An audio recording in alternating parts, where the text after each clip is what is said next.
In the heart of America, in the quiet town of Wichita, Kansas, life in the 1970s seemed peaceful. Families left their doors unlocked, children played freely in the streets, and neighbors trusted each other.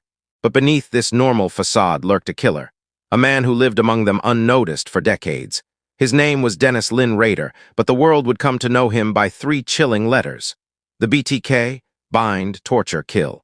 Dennis Rader was born on March 9, 1945 in Pittsburgh, Kansas, and later moved with his family to Wichita, where he spent most of his childhood. He was the oldest of four boys. His parents worked hard to support the family, and Dennis often felt neglected. Though his upbringing appeared stable to outsiders, Dennis struggled emotionally. As a child, he began to develop disturbing fantasies. He found pleasure in torturing animals and imagining women bound and helpless. He later admitted that even in childhood, he fantasized about controlling others. He was fascinated by bondage, pain, and death. These thoughts grew deeper over time, and though he kept them hidden, they became central to his identity.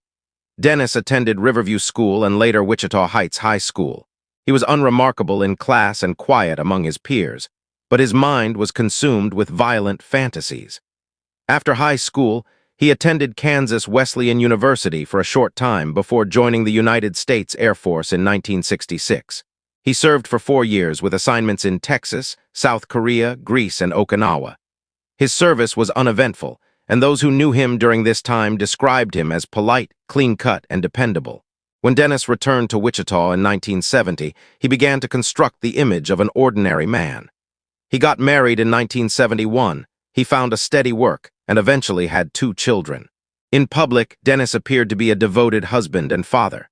He worked for a home security company, installing alarm systems, and later took a job as a compliance officer with the city, enforcing local codes. He also became an active member of Christ Lutheran Church, serving as president of the church council. But while he maintained a normal appearance, his violent urges only grew stronger. He kept a secret life, filled with fantasy writings, photographs, and drawings of women in bondage. By the early 1970s, Dennis could no longer contain the darkness inside him. He wanted to turn his fantasies into reality. On the morning of January 15, 1974, he broke into the home of a family in Wichita.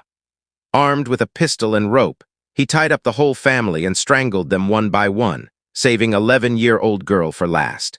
He hanged her in the basement. Before he left, he took personal items, underwear, photographs, and keepsakes, which he would revisit in secret.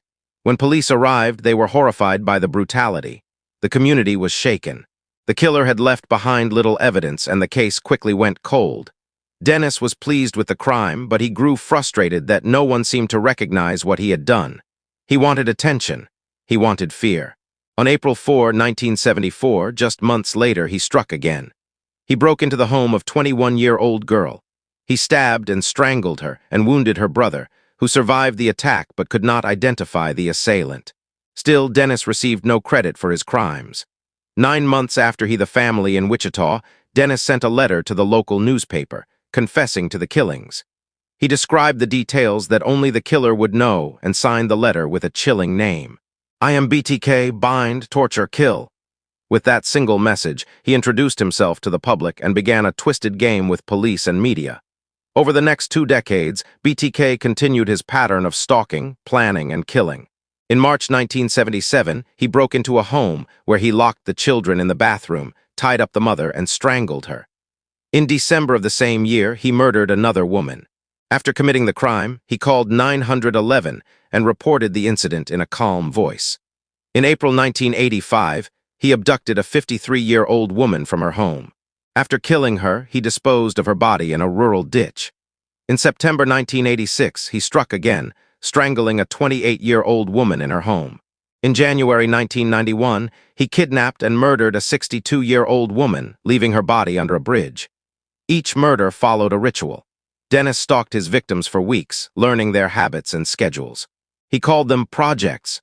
He planned every step, from the break-in to the escape. After each killing, he returned to his ordinary life as a husband, father, and church leader. No one suspected him. In 1991, Dennis suddenly stopped. For 13 years, there were no known killings. The BTK case went cold, and the city of Wichita began to move on. Some believed the killer had died, or been imprisoned for another crime. In truth, Dennis Rader was still alive, still fantasizing, and still living in Wichita. During this time, he became more active in his church, enforced city codes, and raised his children. He lived quietly, yet his dark side never went away. In March 2004, BTK returned. A local news station received a letter. Inside was a photograph of a victim and a copy of her missing driver's license. The killer was announcing his return. Over the next year, Dennis sent more packages to the media.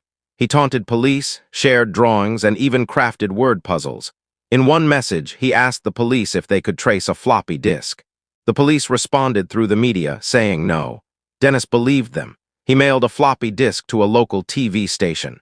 Forensic experts examined the file and found metadata linking it to Christ Lutheran Church and a user named Dennis.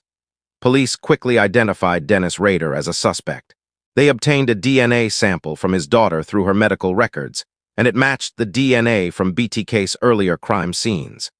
On February 25, 2005, police pulled over Dennis Rader near his home. When officers told him he was under arrest, he responded calmly, saying, "I have a pretty good idea why." Police searched his home and discovered an extensive collection of disturbing evidence, drawings, journals, and trophies from his victims. He had carefully documented each crime. On June 27, 2005, Dennis Rader stood in court and pleaded guilty to 10 counts of first-degree murder. In a shocking and emotionless confession, he described each murder in detail, referring to his victims as projects.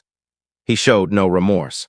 On August 18, 2005, the judge sentenced him to 10 consecutive life sentences, totaling at least 175 years in prison.